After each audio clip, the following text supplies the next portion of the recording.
Everybody has heard of climate change. It is a continuing change in Earth's climate as a direct result of humans and our activities. Most people think of a few big sources: cows, cars, and energy. While these are big sources of greenhouse gas emissions, they are not the only ones, nor are they necessarily the biggest ones.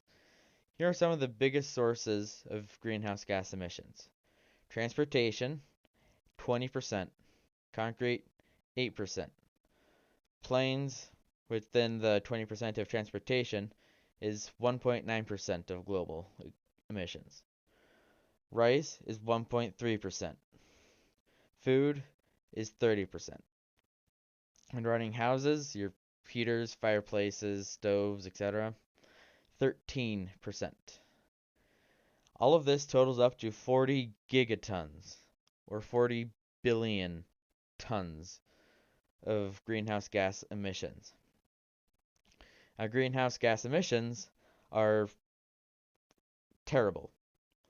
If we have too many greenhouse gases, we'll get a runaway greenhouse effect, which will become increasingly worse, and it will change our climate to the point of no repair, and we can effectively end all life on Earth by polluting it too much. So, there's a couple of things that we already have that we can use to reduce our greenhouse gas emissions. Direct carbon capture, that's a pretty good one. What you can do with that is directly remove carbon dioxide from the atmosphere and turn it into carbon and oxygen, and use the carbon for other things such as building or anything else really. So we need to invest in technology such as that. Electric cars are also pretty good, but since the CO2 and other gas emissions from producing a car is, well, definitely present and a big source, it also happens to equal the emissions from building 2 meters of road. So if we stop building a ton of road and use electric cars, that's all well and good, but, well, roads need repaired, so that's going to be a constant thing. It's a huge problem. Well, not necessarily huge, but it is a problem. Right? It needs dealt with.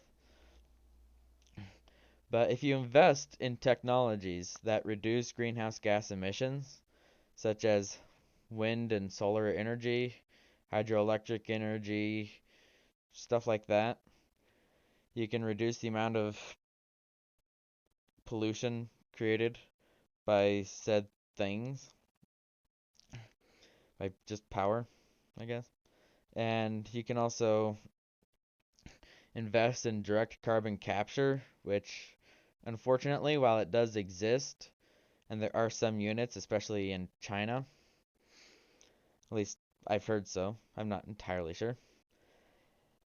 Um, you, there's not a lot to do with it right now, and it's so crazy expensive, you don't get much of a return on investment. So there's not much of a global incentive to do it because you're just spending money and getting almost nothing out of it, which is unfortunate. Now, here's some interesting numbers.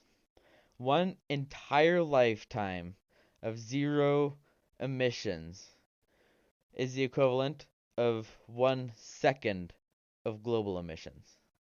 So, an entire life emits about as much greenhouse gas as the entire world does in 1 single second. Though you can help those numbers I've given you earlier. You can stop eating so much meat, because that is 16% of global emissions, and the United States is almost half responsible for all of it. And we can vote with our wallets and ballots to stop subsidizing oil and favor people in the chairs who value science over just getting it done. So, if we don't deal with this, we are screwed.